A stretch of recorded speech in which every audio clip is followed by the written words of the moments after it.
ආයිබෝන් යාළුවෝ ඉතින් අද විශේෂ කෑම එකක් තමයි තියෙන්නේ. අද තියෙන්නේ ගමේ කෑම එකක්. ඉතින් මේ ගමේ කෑම එකට මම හදන කරිස් ටික තමයි අද හත් මාළුවක් හදනවා. ඉතින් සුපිරියටම තියෙනවා මේ කරිය නම්. ඒ පරිප්පු වරියක් හදනවා. ඊට පස්සේ කූනිසෝ ටෙම්පට්ටයක් හදනවා. ඊට අමතරව පොල් සම්බෝලයක් කරනවා. ඉතින් අද සම්පූර්ණ ගමේ මෙනු එකක් තමයි යන්නේ. ඉතින් මම අද හත් මාළුවට ගන්න එළවලු ටික ඔයාලට පෙන්නන්නම්. පුහුල් ගන්නවම ඊට පස්සේ වට්ටක්ක ගන්නවා. ඊට පස්සේ මෑකරල් ගන්නවා. ඊට පස්සේ මෙන්න වගේ අල ගන්නවා. කජු ගන්නවා. ඊට පස්සේ කොස්සට ගන්නවා. ඊට පස්සේ මෙන්න මේවා වම්බඩු ගන්නවා. අද මේවා ටික දාලා තමයි මම හත් මාළු හදාගන්නේ. ඔයිල් ටිකක් දානවා. ඔයිල් පොඩ්ඩක් ගඩිපුර දාගන්න. ඔය තෙලෙන් තමයි මේක සෝට කරගන්නේ. රබ ටිකක් දානවා. දීරුණු ටිකක් දානවා. සුදු ලුණු, එතන කරපිට ටිකක් දානවා. මේ ටික දාලා පොඩ්ඩක් සෝට කරගන්නවා. මට රම්පේ නැහැ මෙහි. ඒ ඉන්න මම රම්පේ දාන්නේ නැහැ. රම්පෙත් මේකට දාගන්න ඕලා. කුරුඳු කෑල්ලක් එකතු කරනවා. උළු හාල් ටිකක් දානවා. කහකුරු පොඩ්ඩක් දානවා. ඒ ටිකක් සෝට කරගන්නවා. මම මෙතන පොඩියට කපාගෙන තියෙනවා. මේ පුහුල් එකයි අල එකයි වට්ටක් එකයි. ඒක මම මේකට එකතු කරනවා. ඔයාලට කැමති විදියට කට් එක කපා ගන්න පුළුවන්. මම පොඩ්ඩක් කොටුවට තමයි කපාන්න තියෙන්නේ.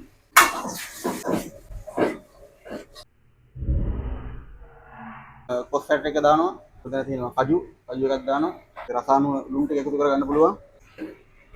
ඒක හොඳට කලවම් කරගන්නවා.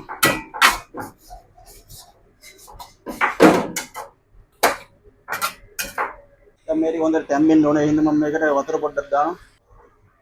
මම වතුර ගොඩක් දැම්මේ නැත්නම් මේ පූල් වල එහෙම වතුර ගොඩක් තියෙනවා. ඒ හින්දා වතුර ගොඩක් දැම්මේ නැහැ. මොකද මේ දැන් මේක ඉදෙන්න මේ වතුර එළියට එනවා. මම දැන් මේක පොඩ්ඩක් වහලා උයා ගන්නවා විනාඩි 10ක් 15ක් විතර වගේ.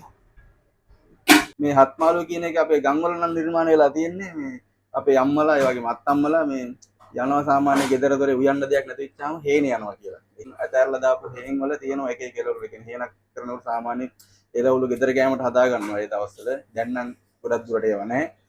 හේන් අතහැරලා දැම්මට පස්සේ ඔය එළවලු වර්ග ටික ඉතුරු වෙනවා. ඉතින් හේන යනවා කියලා ගිහිල්ලා ඒවා ඒ එළවලු ටික ඔක්කොම කඩාගෙන ඇවිල්ලා ඔක්කොම එකට දාලා උයා ගන්නවා. ඉතින් ඒක මාරම රසයි. සාමාන්‍ය විනාඩි 10ක් විතර වගේ ගියා. අපි ඇරලා බලමු මේ කොයි වගේ තැම්බිලාද කියලා. දැන් මේක යම් කිසි ප්‍රමාණයකට තැම්බිලා තියෙනවා වගේ පේනවා මට. ඔව්. මේ ගන්න තැම්බුනාම අපි මේකට ඉතුරු එළවලු ටික එකතු කරගන්න ඕන. මෙතන තියෙනවා බටු ටිකයි මෑකරල් ටිකයි. මම මේ දෙක පොඩ්ඩක් අන්තිමට එකතු කරේ. මේ දෙක තැම්බෙන්න එච්චර වෙලා යන්නේ. සංසාරයේ පැතුමක් ලෙසින් ඔබ ලන්නුනේ මතට සුලගත් ලෙසින්. කහකුරු පොඩ්ඩක් දානවා. මම කහ මදි වගේ මට ටික. ඊට පස්සේ තුන පහ ටිකක් දානවා. මිරිස් කුඩු පොඩ්ඩක් දානවා. ටිකක් දාලා කලවම් කරගන්න ඕන හොඳට.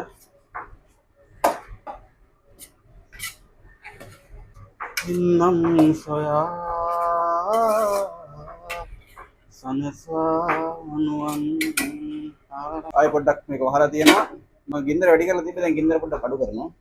විනාඩි 5ක් විතර තිබ්බා අපි වහලා. දැන් අපේ මෑකරල් එකයි වම්බටු එකම තැම්බිලා තියෙන හොඳට. දැන් මේකට අපි මිටි කිරියක් දාගන්න ඕන. ඒතකොට තමයි ඉතින් මේක රස හොඳට ඉස්මතු වෙන්නේ. ඔයාලට අර මම වතුර දාපු වෙලාවට ඕන්න මේ දියකිරි ටික එකතු කරන්න පුළුවන්. ඒතකොට තවත් හොඳ රස ටේස්ට් එකක් එනවා.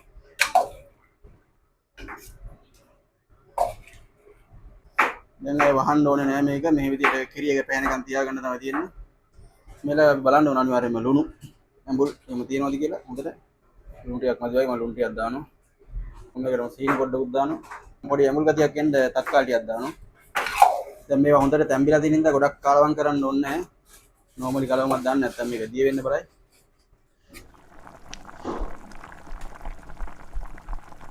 ඔන්න මේ වෙලාවට අපිට ඕනනම් මේ තම්පලා ටිකක් වගේ එකතු කරගන්න තියෙනවා. ඉතින් මේකේ රස දෙගුණ වෙලා එනවා. ඉතින් ඒ වගේම හොඳයි ගුණයකුත් එකතු වෙනවා එකෙන්.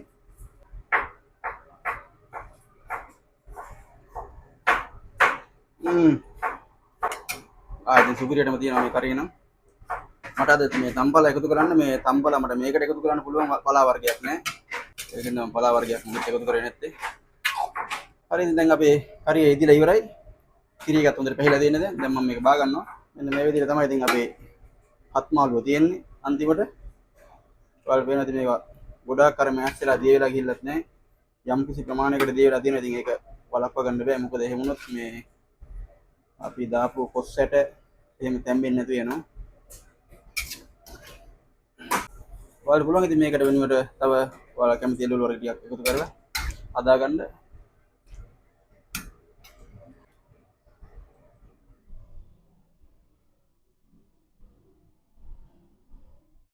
මම පෙන්නන වලට මම අද හදාගත්ත කරිස් ටික මෙතන යනවා මාළු කරේක ඉදෙනවා තාම.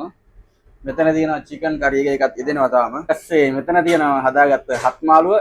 මෙතන තියෙනවා ගල්බුකු කරියක්. මෙතන තියෙනවා ඉස්සෝ බැදුමක්. ඊට පස්සේ තියෙනවා කජු කරියක්, සීනි සම්බල් පොඩ්ඩක් හදලා තියෙනවා. ඊට පස්සේ අල කරියක් ගහලා තියෙනවා. ඊට පස්සේ කූරිස්සෝ තෙල් දාලා තියෙනවා. මෙතනත් තියෙන කූරිස්සෝ ටිකක් ලොකු ප්‍රමාණයේ කූරිස්සෝ තෙල් දාලා තියෙනවා මෙතන. ඊට පස්සේ මෙතන තියෙනවා පරිප්පු අපේ ජාතික ආහාරය. ඊට පස්සේ තව තියෙනවා බීෆ් කරියක් ගහගන්න. ඒකත් දැන් හදන්න ඕන. ලිප් නැහැ ලිප් බිසි වෙලා තියෙන්නේ. ලිප් ටික ඉතේ වුණාම ඒකත් හදනවා. ඊට පස්සේ අන්තිමට ගහන්න තියෙනවා මේ ගී රයිස් එක. ගී රයිස් එක ගහන්න නැත්නම් ඉතින් ලිප් ටික කියවන එකකින් ඉන්න ඕන. හරි තියෙනවා නම් ඔය ටික තමයි හදාගත්තේ. ගිහලා යන්න යාළුවනේ. බයි බයි.